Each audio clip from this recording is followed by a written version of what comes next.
right, hello everyone, and welcome to the first of our series of 5 webinars on managing nature's resources in organic production under water-limited conditions.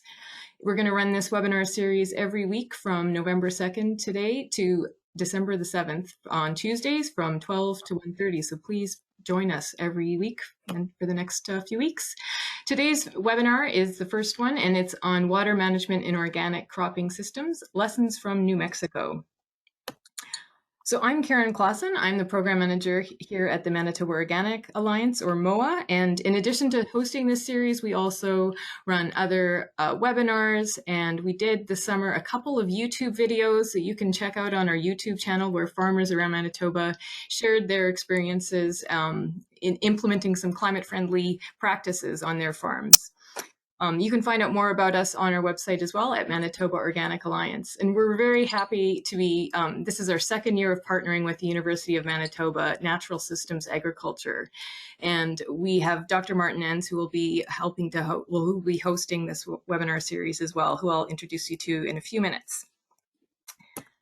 So we are very thankful for our sponsors for this webinar series. We have FCC, Grain Millers, Manitoba Harvest, ProCert, and Theory Mesh, who are sponsoring this episode and this webinar series. And we've also received generous funding from the Prairie Organic Development Fund, the Canadian Agricultural Partnership through the governments of Manitoba and Canada.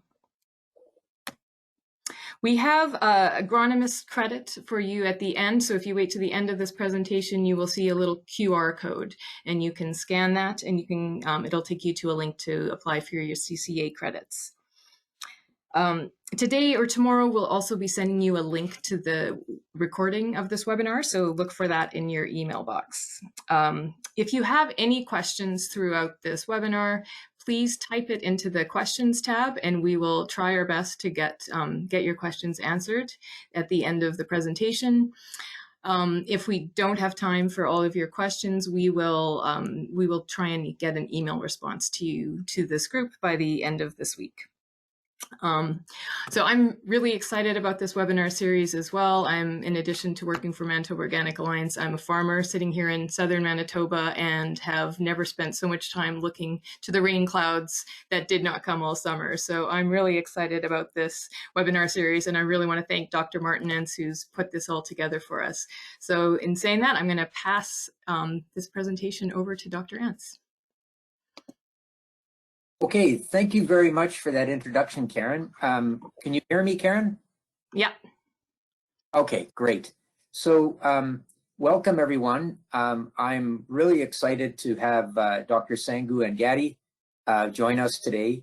I'm going to actually, I think you can see Sangu on the screen. And I have to admit that I've known Sangu for many years.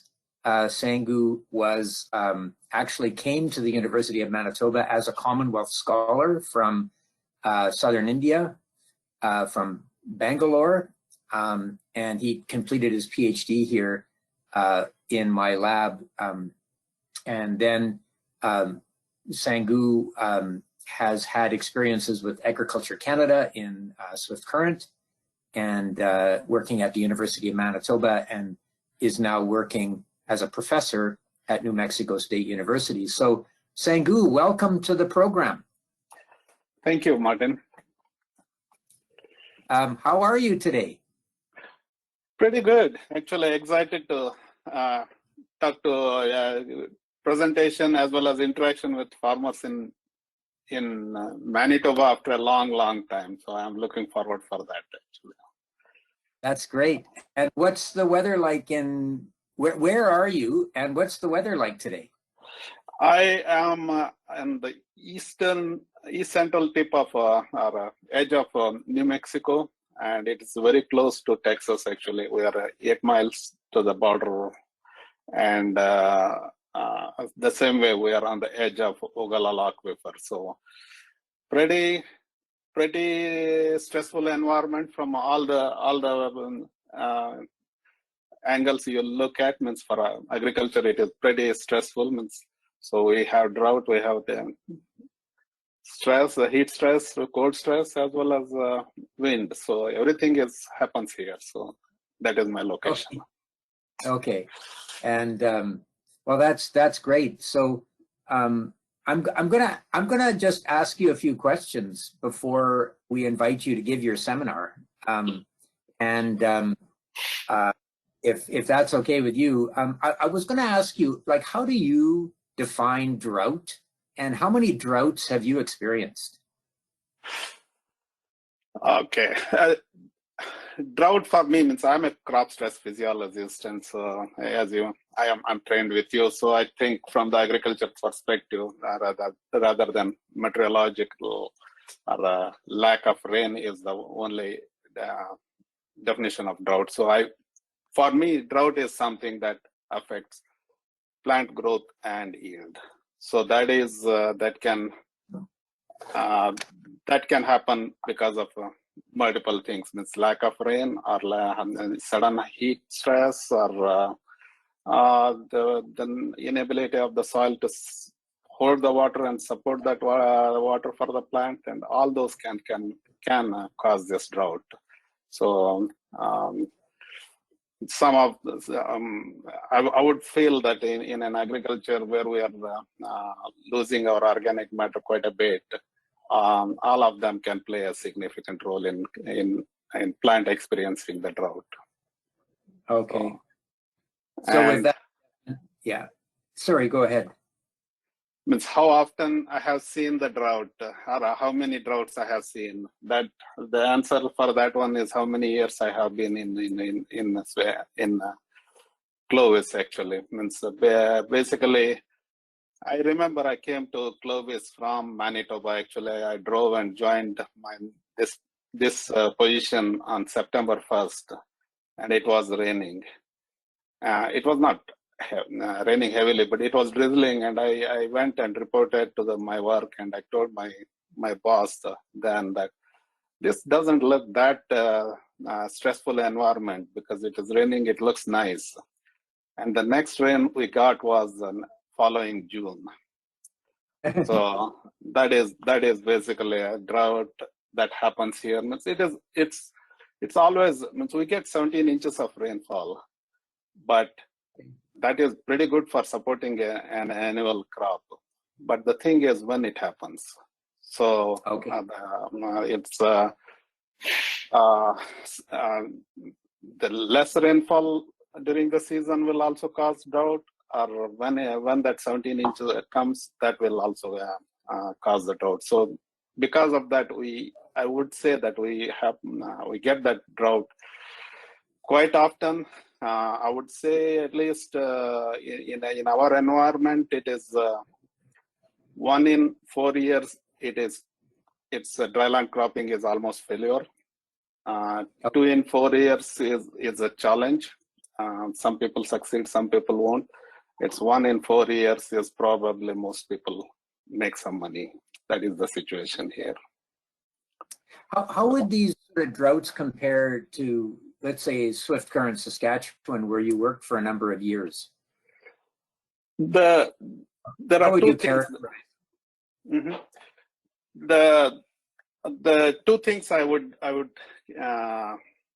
talk about that aspect means Swift Currents, Saskatchewan or Manitoba. The growing season is much shorter, and it's basically April or so. You start the summer cropping season, and then it ends probably September, October, I believe. So that is what the growing season. Here we start much earlier, and the temperature above freezing is almost there for 9 to 10 months. Okay, so we have spring crop and we have winter crops. So that makes it potential evapotranspiration window is wide open here. And the second thing is there is some winter precipitation in Canada. There is snowfall is pretty common, and there is snow contributing something to groundwater recharge, but we don't get that one often. some years we get tons of snowfall. Means I don't know, 3-4 years back there was a blizzard that literally buried dairies here. Means we are known for large dairies. Dairies means their minimum cattle population is 5,000 to 10,000 cattle, and most of those dairies were buried in that blizzard, and it killed all of them. So that kind of things also happen. And most other years we don't get any rain, any snow. So that makes it, even in the winter wheat is using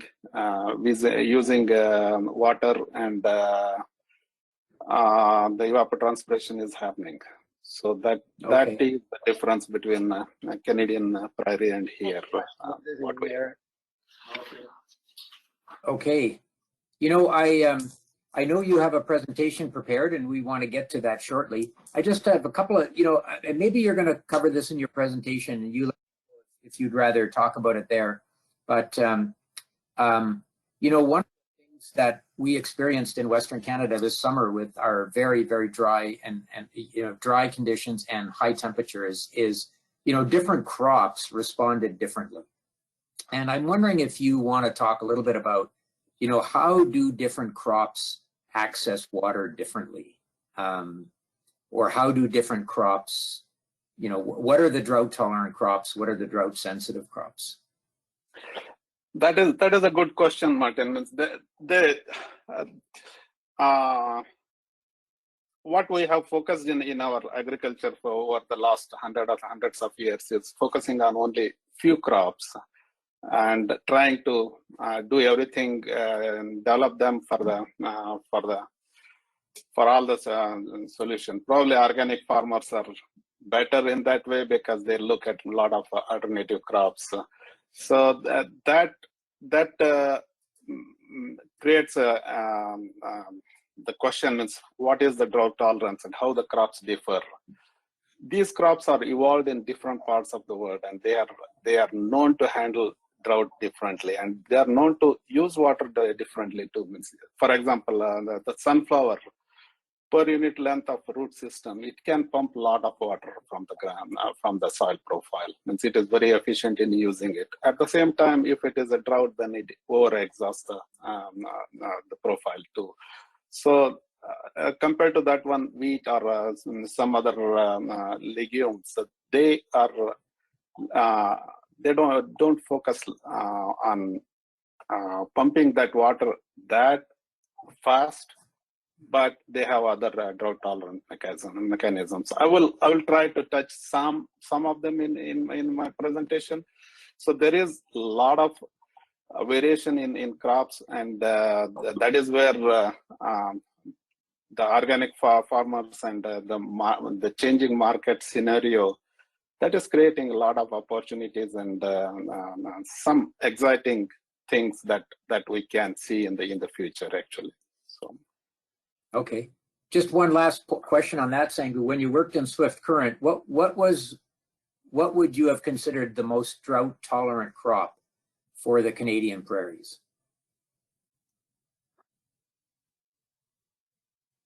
That's a good question. In Swift Current, the project that I worked was comparing wheat with the potential alternative crops, and on the legume side, chickpea was pretty good actually. Chickpea happened to be very drought tolerant. On the oilseed side, it was the mustard. Then I tried to continue working with mustard here also, and I'm still looking for looking at Ethiopian mustard. I don't know whether it has caught up anything, Brassica carinata, whether it has any acreage or any popularity in Canada, but I'm trying to look that one as a drought tolerant oilseed alternative here actually. So those two crops I can say have stood out actually there. Great. Hey, thanks for this little introductory conversation, Sangu. It's always fun to talk about, crop physiology and drought and roots and and things together because, you know, we share that history. And so I appreciate that a lot. And I know, you know, we could talk about nutrients and other things, but that'll be coming up in other webinars in this series. So with that introduction, you know, we'd love to hear your presentation now. So I'm going to turn it over to you to work through your slides. Okay, thanks, Martin. Can you see my slide? Yes, they look good. Thank you. Okay, I can't see my slide. Okay, I'm up. Can I go ahead, Lauren? Karen? Yeah, go. Yes, you bet. Okay. Good morning, everybody. Again, Martin introduced me. I'm Sangu Angadi from New Mexico State University, and I will be talking about the title of my presentation, Water Management in Stress-Prone Environments, Lessons from New Mexico. Basically, I don't have an opportunity to work on organic farming here, but I do work on crops that will be, or on the situations will be useful for organic production systems also. I'll just explain it as I go. Yeah, this is a brief outline of my talk, introduce and then earlier water management work that Martin touched briefly, and then what I'm looking at in New Mexico. And also I have a project that is an interesting concept of bringing native perennial grasses back into our irrigated system to improve the efficiency. With that, I will summarize and open ready for any questions if you have. Yeah, Martin mentioned that I am from southern India, and where I come from, we can grow almost any crop. Means it is a 12-month growing season, and say you walk in 100 acres of field, you probably will see 20 or 30 farmers' fields, and there will be 30 or 40 different crops or varieties grown in that area. So it is pretty small for farmers, and what they grow is pretty diverse. So I got the experience of a number of different crops by growing up and studying there actually. And I also worked for 7 years before moving to North America. Basically, I came here first to do my PhD at Winnipeg, and then moved to Swift Current. Thought it is a little more stressful, so let's see what my training as a stress physiologist will do in Swift Current, and then I moved to Clovis, which is further more stressful environment there. So I am sitting on the tip of Ogallala Aquifer, one of the largest underground lake in the world. So, and my focus is on how to sustain that one. This is the picture of Ogallala Aquifer. Basically, can I?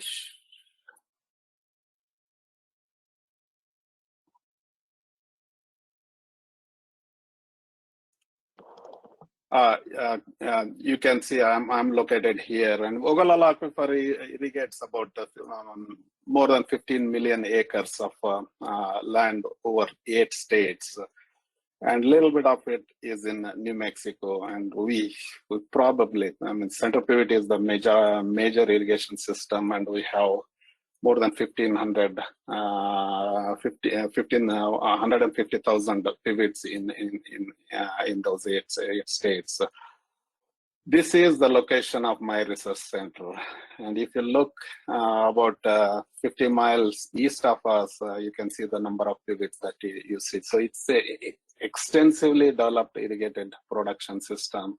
And this is another place in Kansas. It's a NASA image. So the entire this Ogallala Aquifer area is extensively developed, and we are running out of water. So that is the that is the focus of my research and what we can do and how we can sustain that Ogallala Aquifer.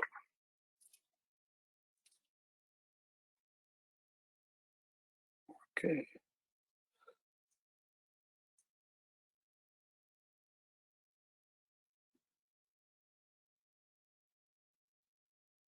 What happened? I can't advance the. If you want to just take your cursor down to that arrow again and click like we had said before to kind of wake it up. Okay.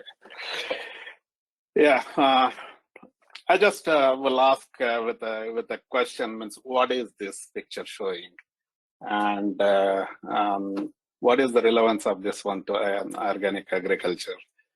So basically, I lead my effort in southern high plains of Texas and New Mexico.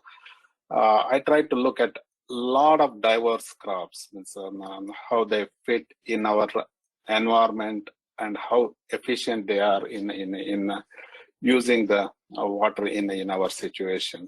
Basically, with that, I'm showing this picture. Means I took this one a few years back in my alma mater in India. Basically, I will show a close-up of that one. Before that, I want to show another picture. This is an aisle in a major grocery shop in Texas, very similar to superstore in Canada. And this aisle was surprising for me because it is called healthy chips aisle. So basically what I want to show is nutritional security. And it is becoming a global phenomenon, and organic farmers play a major role. This is a close-up of that. And this was made by a farmer back home in India. And he used different grains to make this statue of a farmer. Basically, you can see the hair is canola, and I have mustache and eyebrows are a different grain. I don't know which one is that. I can't see it, a close-up of it. But this is grain sorghum, green gram, and a minor millet. So it's Karen, can you guys see my pointer, or how can I? Okay, let me.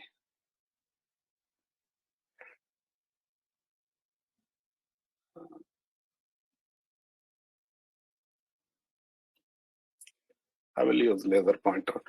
This is minor millet. So there are a lot of alternative crops, or the underutilized crops.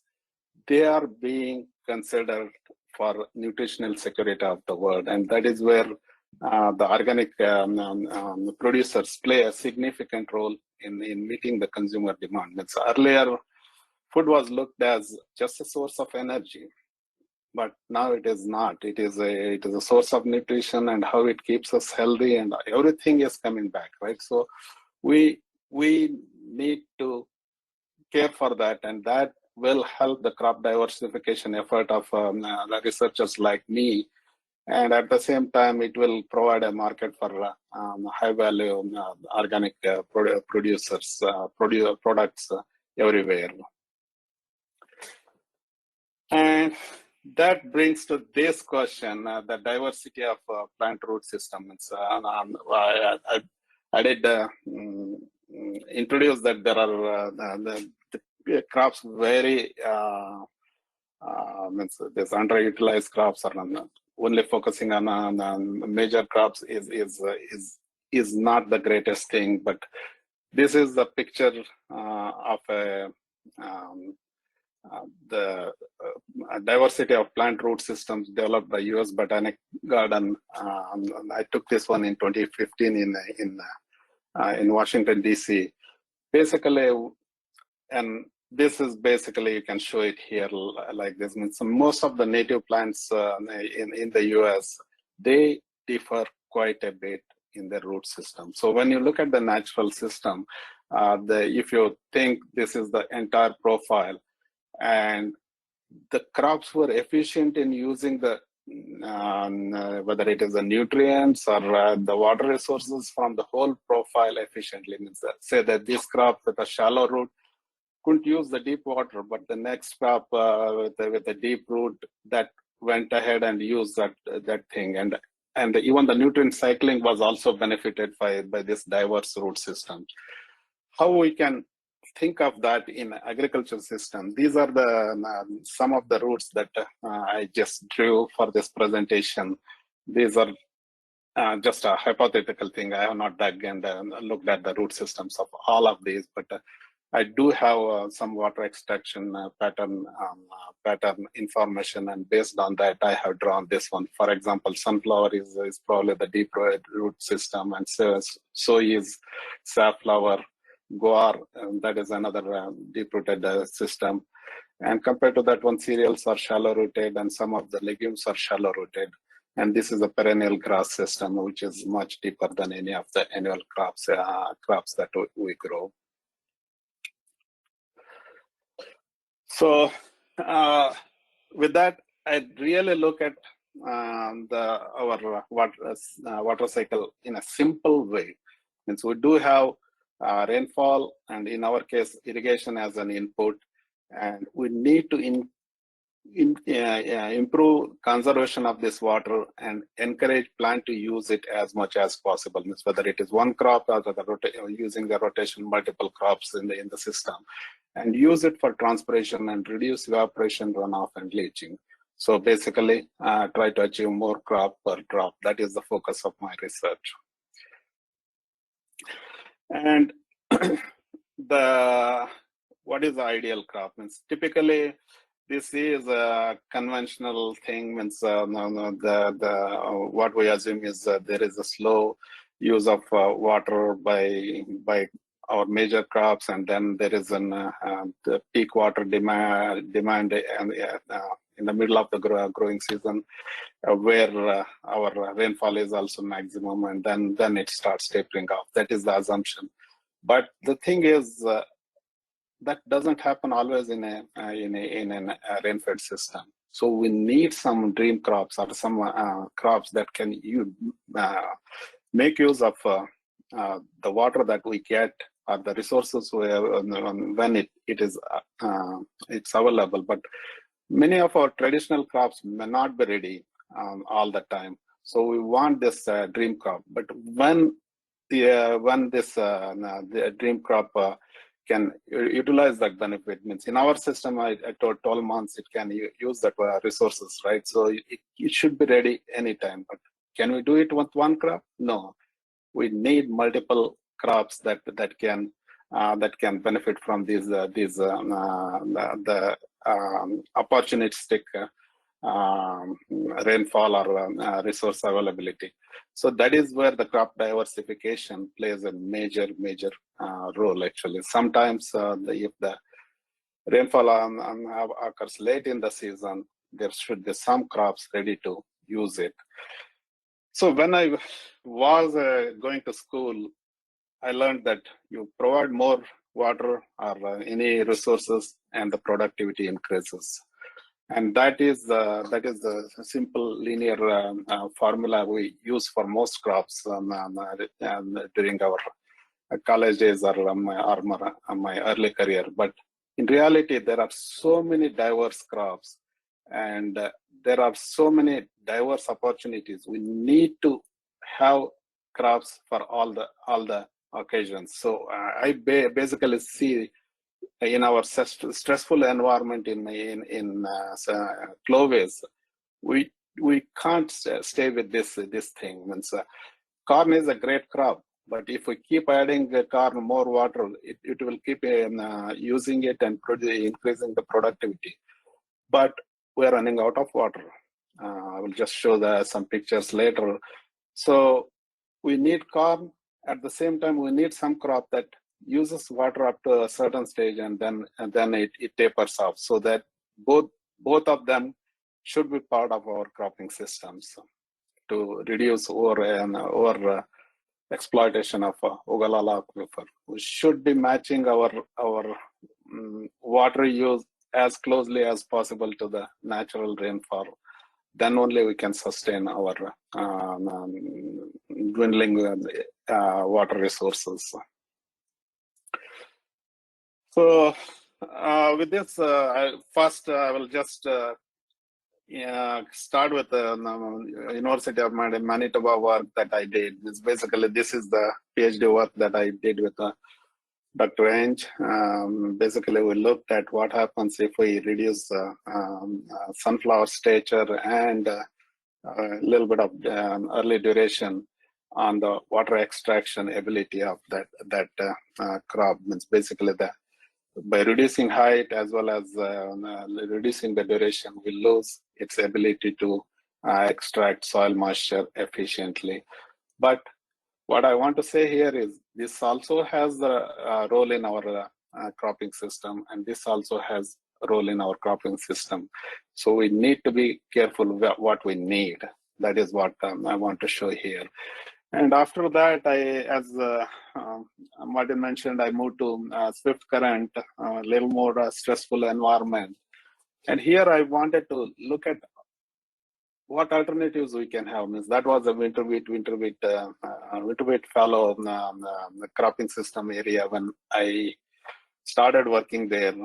And what opportunities we have for something else. With 13 inches of rainfall, what else we can fit in a cropping system? I did some interesting work where I looked at a number of diverse legumes as well as legumes or pulses as well as oilseed crops, and that is where I was always interested in root system and water extraction. I started indirectly at Manitoba and then went a step further in swift current, and I exposed some of the root systems that you see in the picture here and looked how the crops differ in the root system and water extraction patterns.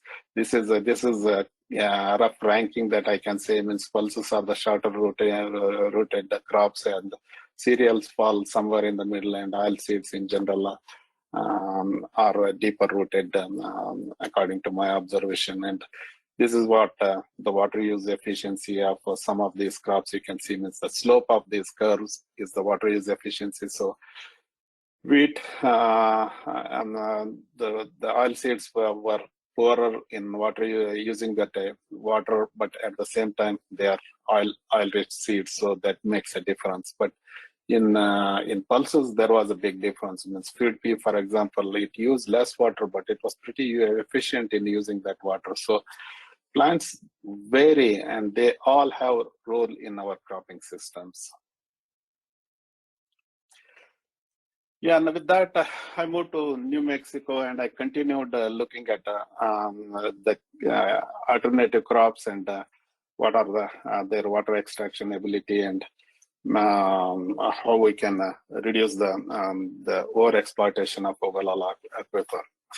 So the system that I was in, it was cereal dominated rotation. Basically, either it is winter wheat, fallow winter wheat, or under dryland system, or it is it's in the summer season. If a farmer goes with the irrigation, it was corn or a forage corn or forage sorghum with almost no rotation actually. So no broadleaves at all. So my first attempt was to introduce broadleaves that can fit, and they use less water, and they're well adapted to the stresses that we experience in this environment. Means it's I would like to say I work in an area which is known for 1930s dust bowl. So you can, any plant stress that you think of that exists here, means whether it is strong winds, sand blasting, high temperature, low temperature, and the drought stress. So the plants have to be very resilient to survive here. That made my job interesting. My job mandate was to find alternatives so that we reduce Ogallala Aquifer, the well use, means reduce the well use and conserve the water. That was the focus. So here you see the one project that I would like to highlight here is the winter wheat versus winter canola. Means winter wheat was our traditional dryland crop or limited water use crop, and there were nothing to rotate with. So I started looking at winter canola, which was I don't think I was exposed to in Canada, but it was being developed by Kansas State when I started here. So I just collaborated with that breeder and started looking at how it differs or how it complements the rotation with winter wheat. Basically, here in this graph, this is the beginning of the season, and this is the end of the season, and the area between these two lines is the water used by or water extracted by different two crops here. So if there is no irrigation, the blue is winter wheat and brown is canola here. Both crops were similar, it's about 50 millimeters of water extraction. But if we give irrigation, then the things started changing. And you can see that 56 versus 39 here. And if it is 12 inches of irrigation given, then it is 12 millimeter versus 51 millimeter. What I want to say here is winter canola, it has a different water use pattern, and it uses water differently. And it also depends on what is available either through rainfall or irrigation. So this is my farm manager, means he uses a push probe to check how much water is there in the profile. And he always used to say that canola has always more water compared to wheat. So that was his crude observation, and that is what we are seeing it here. And how it compares in water use efficiency. See, the winter wheat is grazed in our area. Means a lot of we have a large dairy as well as beef cattle population here.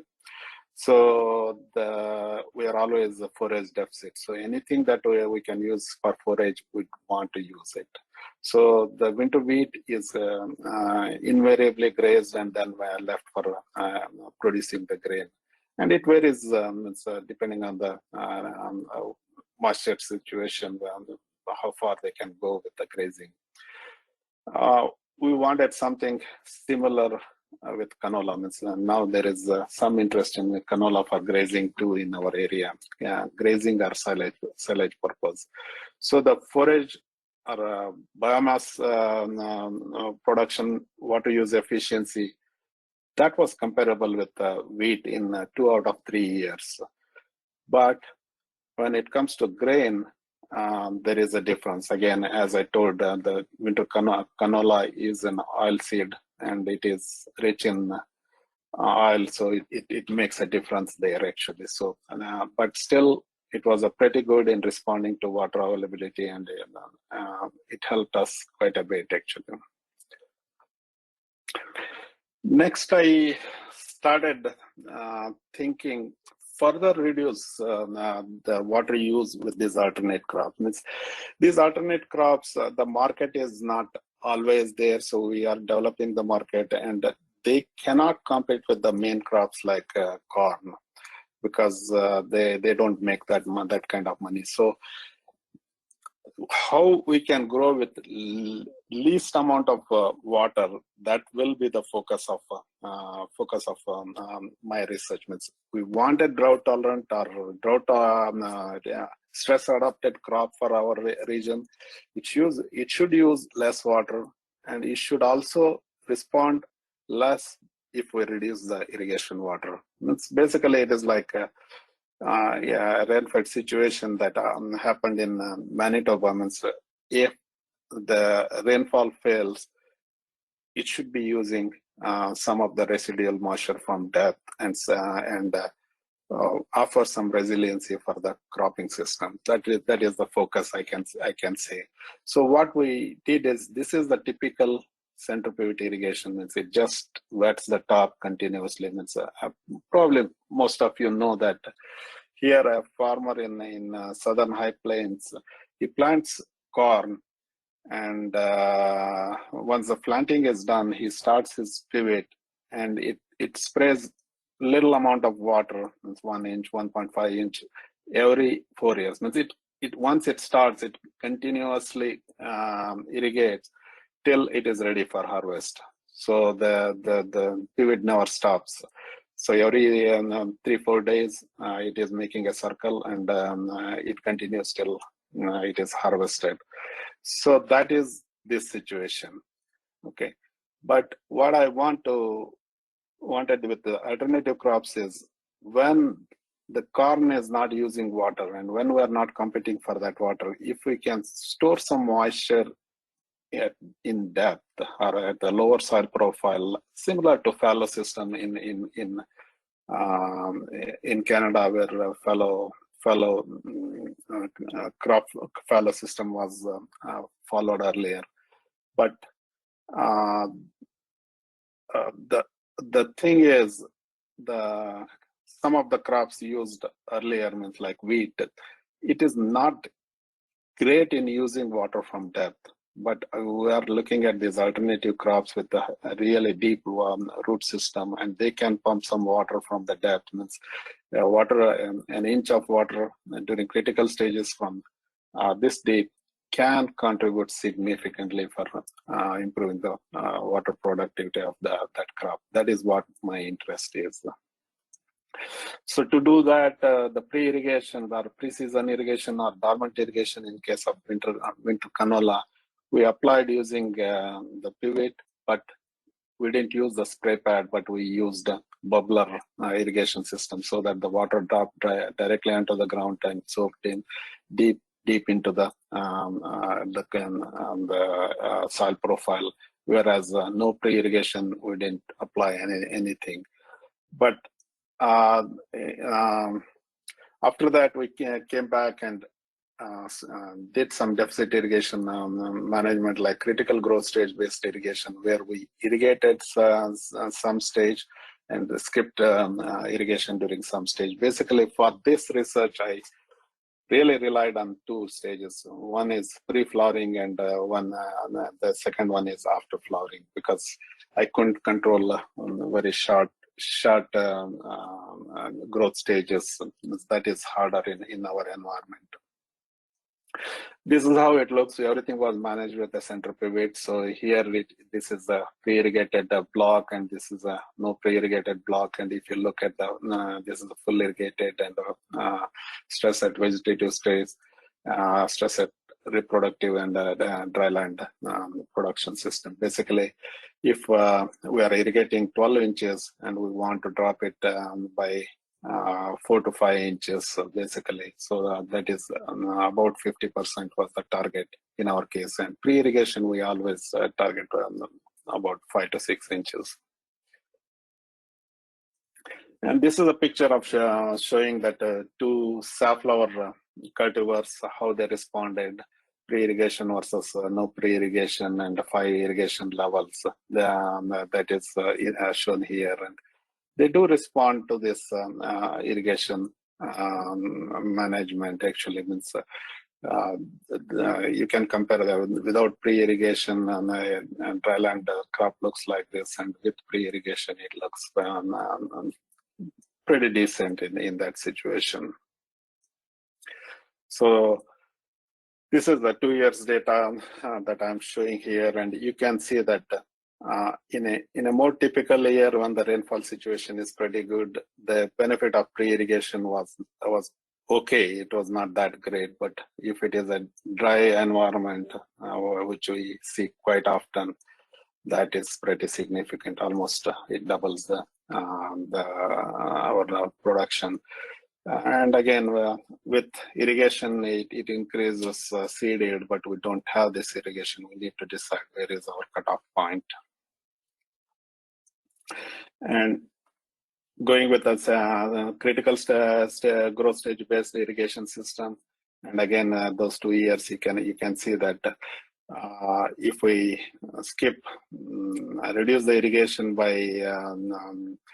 the 5 inches or so, we do drop a little bit, but still we get a decent yield. That is what we want to see it.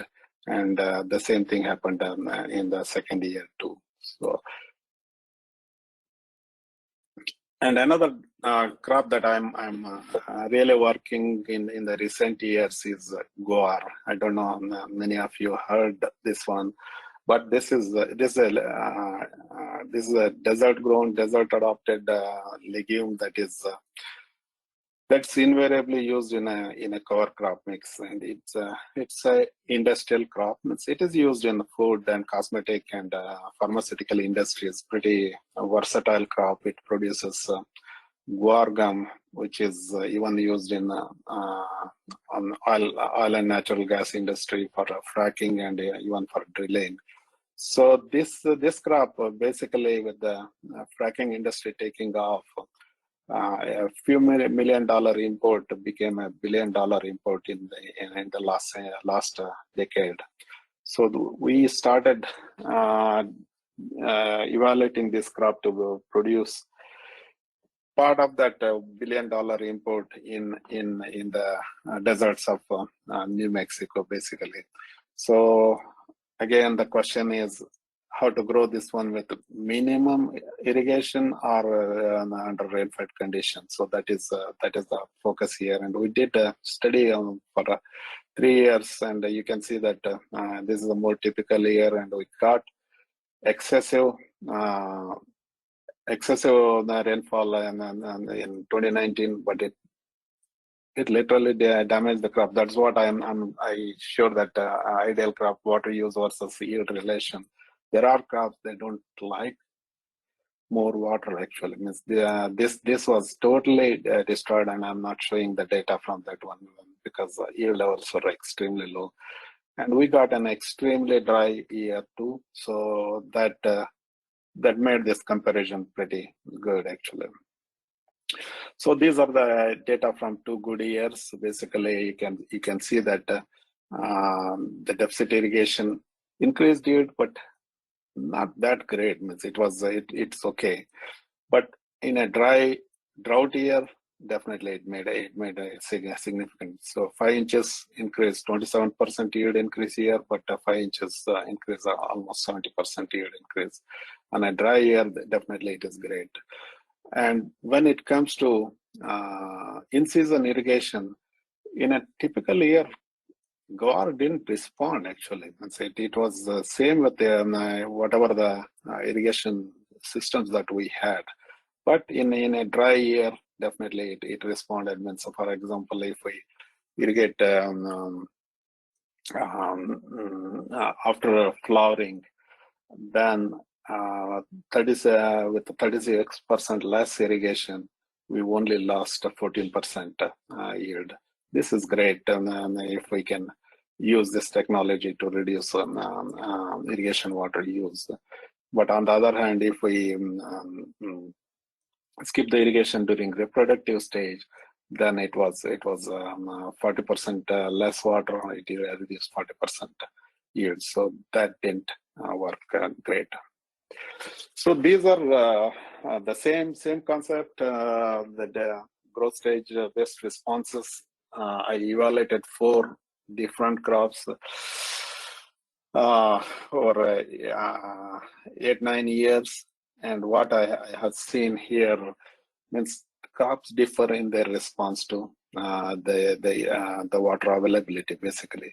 Here is the spring canola, which I worked in Canada and which is very popular crop in there, but it responds to water availability quite well. Means basically, this is irrigation throughout the season, and this is VS is vegetative stress. That means it was irrigated after flowering. This was before flowering, and after establishment, no irrigation. So this is almost a linear pattern here, although these two almost got similar water. So if you want to reduce water, then this is the stage to reduce water to get the maximum benefit. Winter canola, it behaved the same, almost the same. So, but the levels were slightly different. But safflower, which is a desert, it's a Middle East origin, desert adopted crop, and that was totally different. It showed less sensitivity because it has a very strong root system, and the reducing irrigation reduced yield, no doubt about it, but it was not the linear pattern that we see, or a drastic reduction that we see in canola. So probably this is pretty good in a dry environment.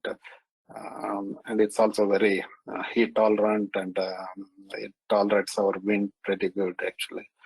Now coming to the guar, which is a desert crop, and we are trying to grow it in Clovis now. So if a normal year, almost we don't see anything. But if it's a drought year, it follows the same trend as canola or spring canola, but the levels are a little bit less. You see these two didn't differ, but in the same way it is stressing at flowering and no irrigation treatments, they were statistically similar. This data is not to the scale because guar produces half the seed yields are less than 1,000. So if I put that one, then it would not be great for comparison. So I use a different scale here.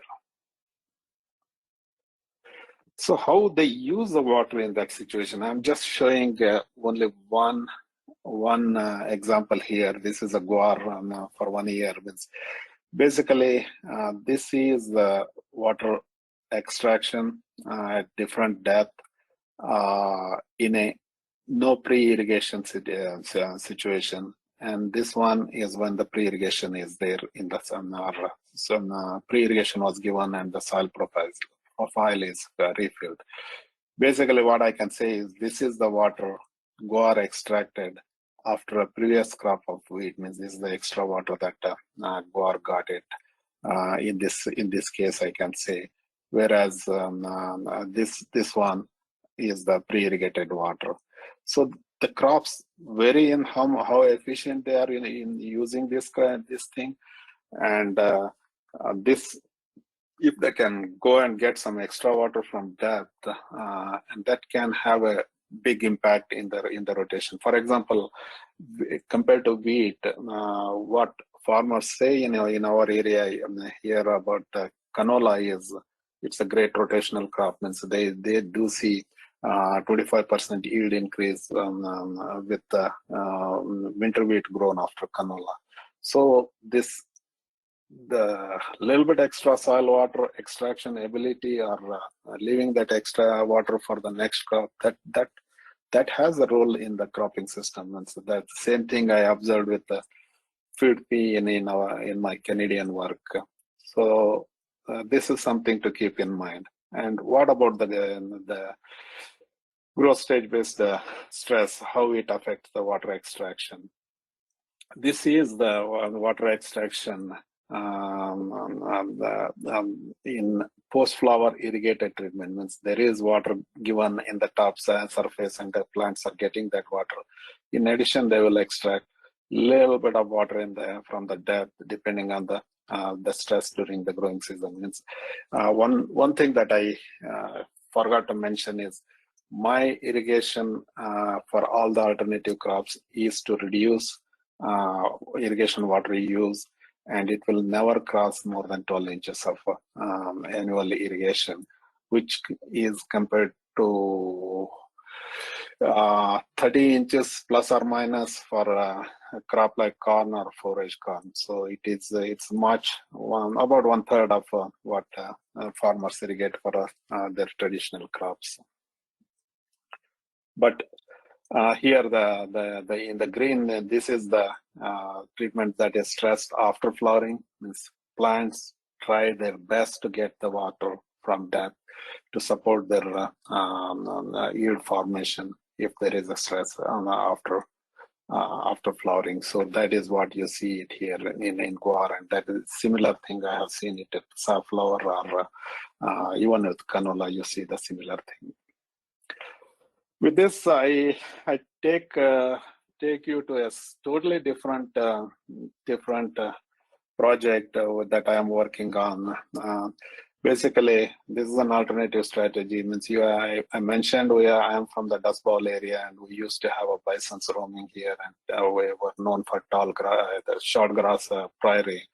So then we found that Ogallala Aquifer, and we thought that will solve all our problem. And this is a picture that I took in 2013, and that led me to think we need to bring this grass back in our system to avoid this one or avoid this one in the future. So here is the concept that I started thinking, and this is what the visual. This is the drone image of the thing with the artist. It's only on the quarter, and we change it to full circle. This is what we want to. I want farmers to do actually. So the outside means basically the perennial grass, native grass the buffers will alternate with the crop strips to offer multiple benefits, which I will show a little later. So why it is important? We're running out of water. What is happening in southern high plains or the southern states of Ogallala Aquifer, it is basically in a couple of decades we will be converting 35% of our irrigated land into dry land, which is a significant challenge. And me being on the tail end of Ogallala Aquifer, we will be facing that one faster than any other states in the Ogallala Aquifer area. So this, when I took some Google Earth image earlier, I looked at most places, and there is no complete circle of green in our area. Why this happens? Because the farmers don't have enough well output to support the corn or forest sorghum on the entire pivot. If they want 4 circles, they may go with 1 circle dry land and 3 circles irrigated. That possibility is also there. But this partial pivot situation is real, and it's happening. So with that, I started thinking, if a farmer is living 1/3 like this, why can't we live like this and plant that with the native perennial grasses? So why it is possible now, or why we can adapt now? Because we are farming. We have the center pivot irrigation system as our prompt irrigation system. And Arctica GPS is used in agriculture almost invariably, and circular farming is pretty common. So with that, I designed this system. Basically, it can capture rainfall and improves the efficiency. I will show the benefits later. And during the crop season, it behaves one way, and during the off season, it behaves another way. But it will definitely benefit in both throughout the year. And this is what you see it on Google Earth. Means if you Clovis Ag Science Center, if you type in, you will get Agriculture Science Center at Clovis, and you will get this image. This is how you see it from. It's a large landscape level study, and what I'm using is predominant 1/4 of 2 pivots, and basically. It is facing the predominant wind direction. Wind, Manitoba, North Dakota, they are known for wind research, and so it's not something new. So shelter belt research was done for a long time in that area, but we cannot use those tall growing trees in our system because there is no water to support them during off season. And the second thing is Even if they grow to 50 feet tall, they cannot cover the entire circle because we cannot plant them in the circle. So we want something alternative. So even with a 5 feet tall grass, we can cover the entire pivot and offer multiple benefits. And not only that, making it circle has many other benefits. It can protect against multiple slopes. Means wind direction can change, it still protects. When the water and wind direction are different, it can protect, it can offer a benefit. So that is the beauty of this design. So there are 4 components of the design, and they offer, they add or improve benefits. Don't have to read any of this, I'm just showing. We are interested in soil and water conservation, and those things are benefited by all 4 components of the design. Introducing perennial grasses, making them buffer, making a circular design, and then multiple circles. They all will be benefited from the system, actually. Is it only what I think? Even the farmers can get some management benefits like pivot maintenance and well pressure management, which is a challenge nowadays, and they can benefit from that design. Basically, before I started research, I did consult with many farmers here. One farmer told you, show us the improvement in water use efficiency. We will figure out how to adapt in our system. And already a dairy farmer has planted grasses in a couple of his pivots, actually. These are main benefits, but let me focus only on improve water use efficiency, how to reduce losses, how to conserve water, and use that water more efficiently. Our soils are fairly leveled. They were leveled for irrigation purpose, or they were fairly leveled to start with. So in this situation, and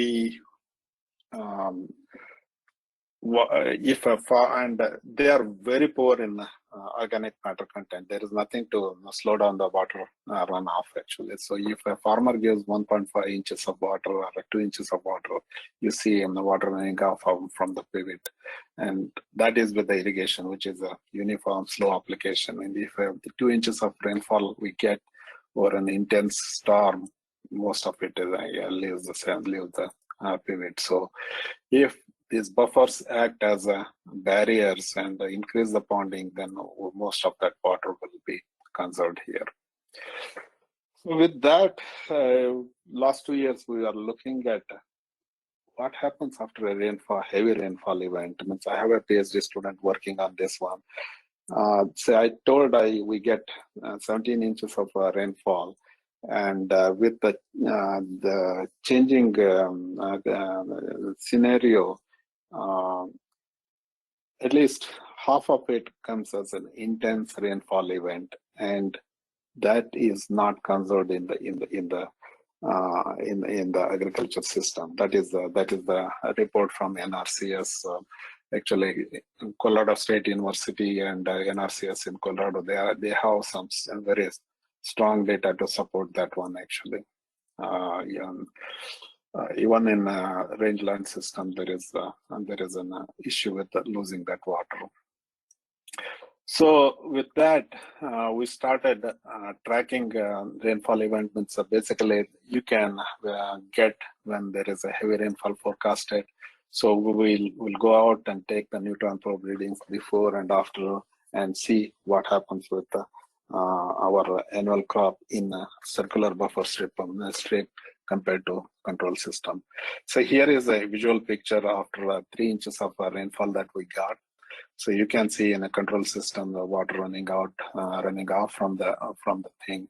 Whereas if you look at the same thing in a buffer strip, we rarely see these gullies or whatever you call this. So it's pretty good in soaking that water. And the neutron probe reading after the rainfall event, it clearly shows there is an improvement in soil water conservation by circular buffer strips.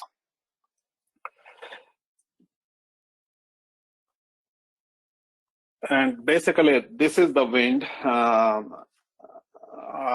Sorry for I don't know how to mute this one, but basically, we used a smoke bomb to see. Yeah. So what you can see here is in a traditional system, smoke runs through the ground, means it is passing on the ground and it is evaporating a lot of water in that system. But compared to that one in a buffer strip, it goes over it. So there is a benefit from that one. Basically, wind speed is reduced, and that will reduce the evaporation from the soil surface in that system. It's, we can clearly see that one from our wind observation, and if we use that wind to calculate the ET from the two systems, there is this, at least 15-20% benefit with the buffer strip. But we need a good grass growth for that one, actually. And the stress, I'm a stress physiologist. Is there a difference in stress in the two systems? We did it for over 2 years, right? After 55 mm in 2019 and 44 mm in 2020.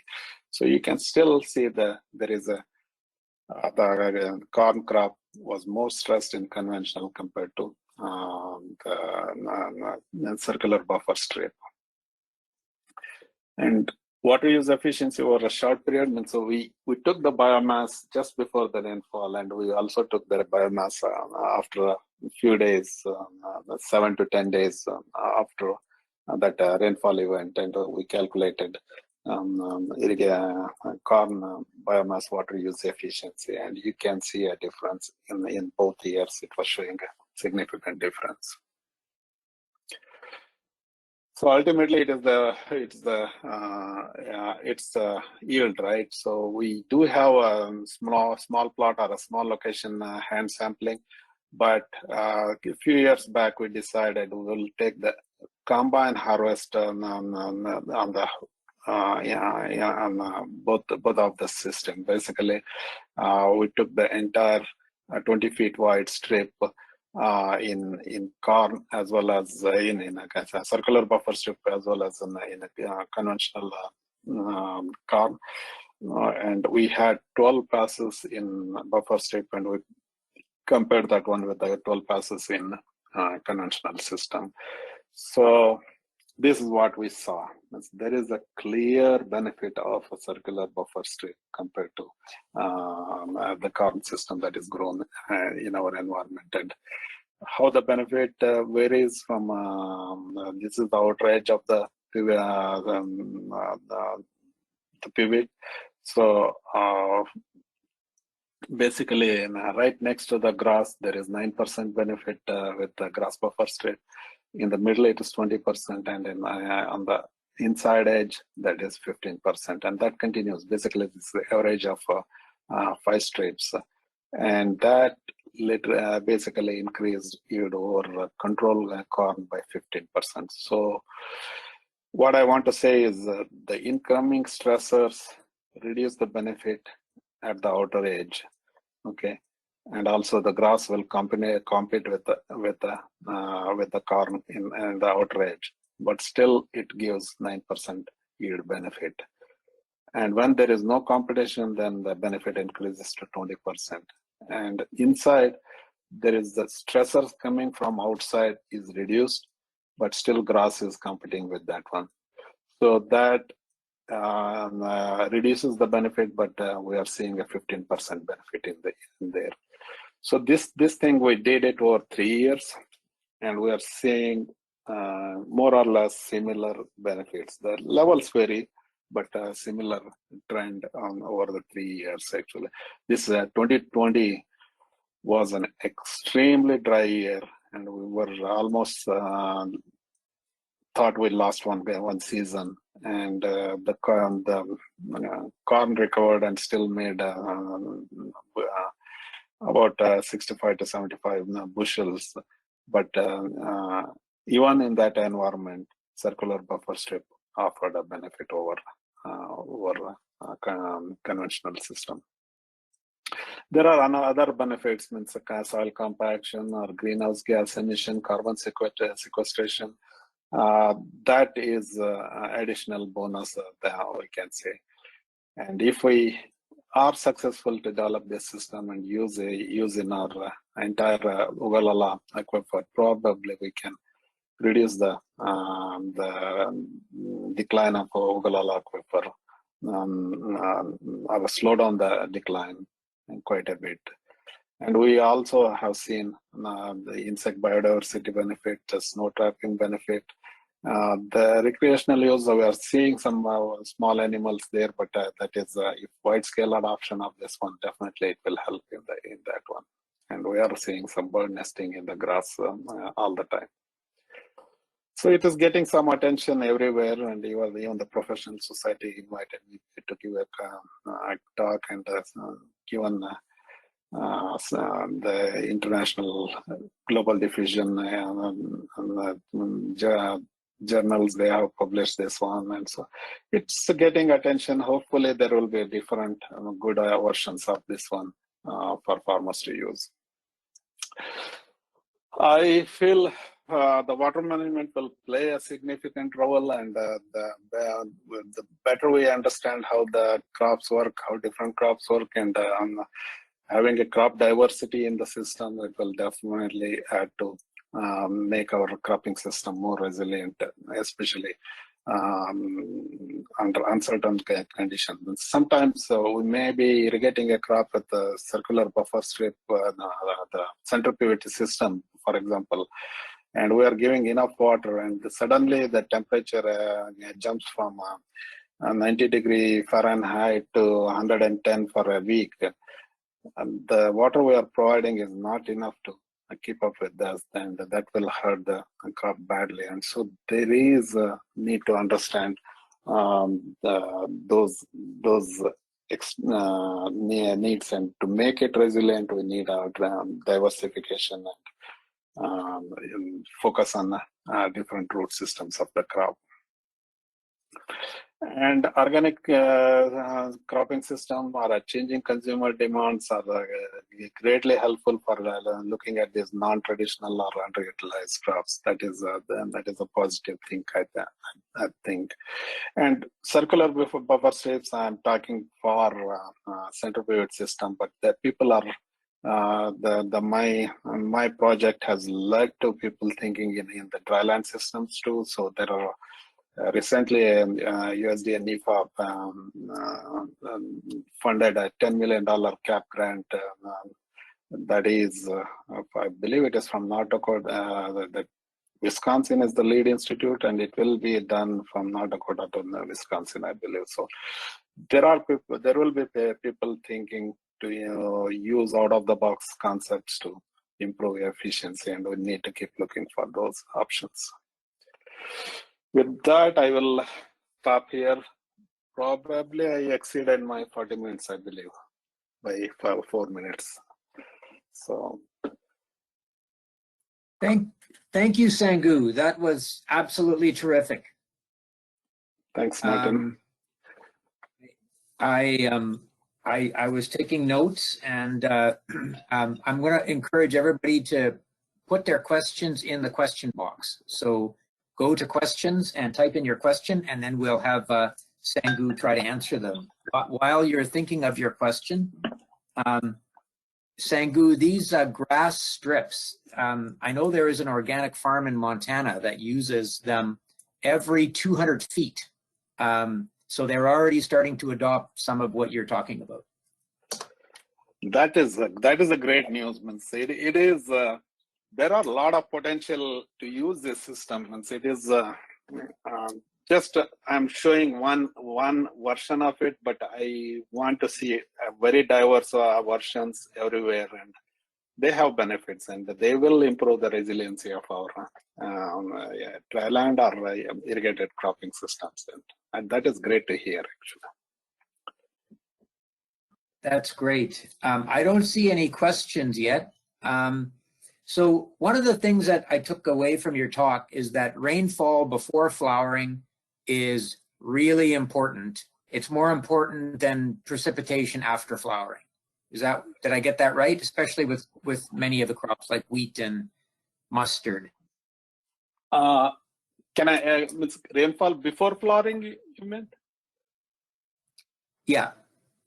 Like if we're going to have a drought, it's better to have it after flowering. Is that did I get that right? No, that is some crops like that one. Means that is what the crops that we need in the system, so that if the rainfall fails after flowering, these are the crops that can give the resiliency to the overall farm system that a farmer has. Means if he has these crops on say 30% of his land, these will not fail. They will provide the yield, and they will maintain the farm productivity. Whereas the wheat and the canola, they will suffer if we don't get enough water after flowering. Wheat can resilient, but canola is definitely it will suffer. Some of the crops like canola will suffer. Okay, thank you. I'm looking for questions regarding water, regarding the talk about water. There was a question here about nitrogen. We'll just wait on that one for a minute, because it's actually really relevant to an upcoming webinar. Mm-hmm.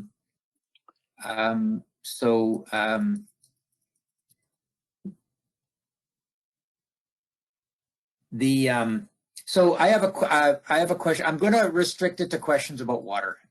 So I'm going to ask you, your farm manager there, he was, you said he was trying to figure out how much water was there in the canola versus the wheat, and what tool was that farm manager using? It seemed pretty simple. It is just a metal rod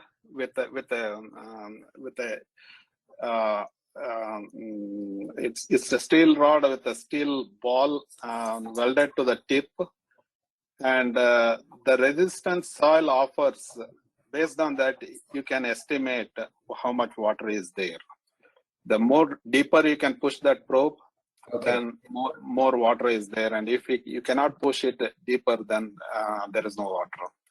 So that is that is very simple tool, and the local company here makes it, but I believe it was developed by some NRCS person.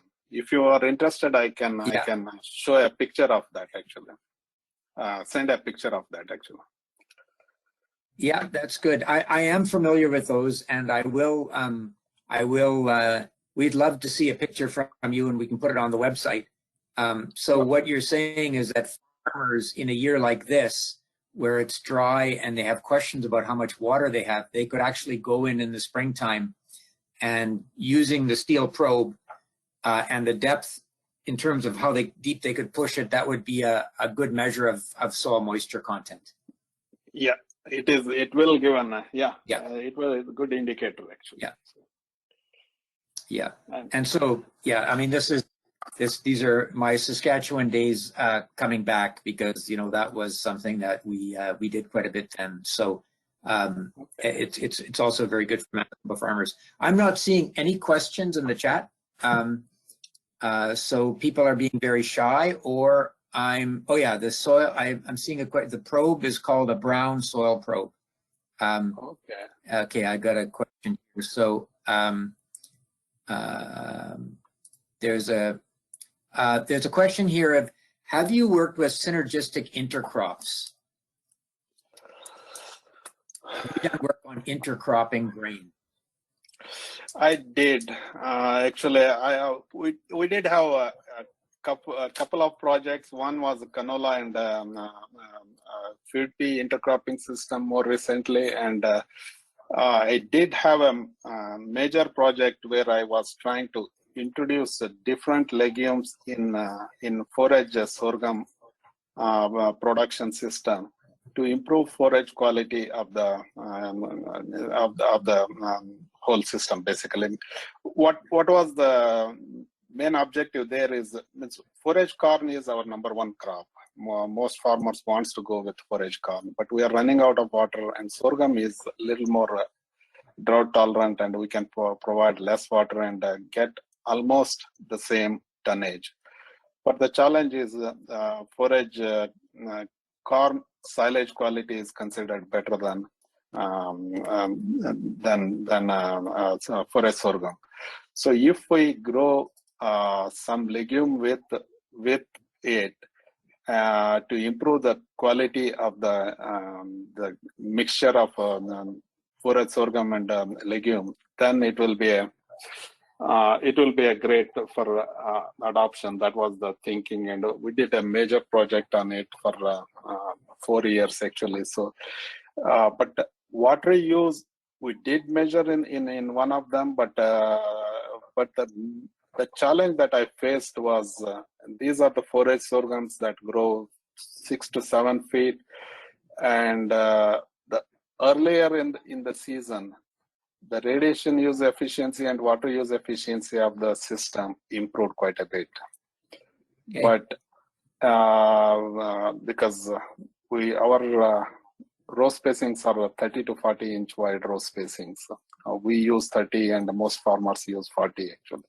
So if you put a row of legumes in the middle, definitely it improves water use efficiency as well as radiation use efficiency.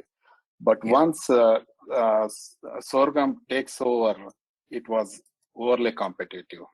It didn't allow legume to produce biomass because most of our legumes we have bred for shorter duration. So in the market we have very few legumes that are longer duration than sorghum.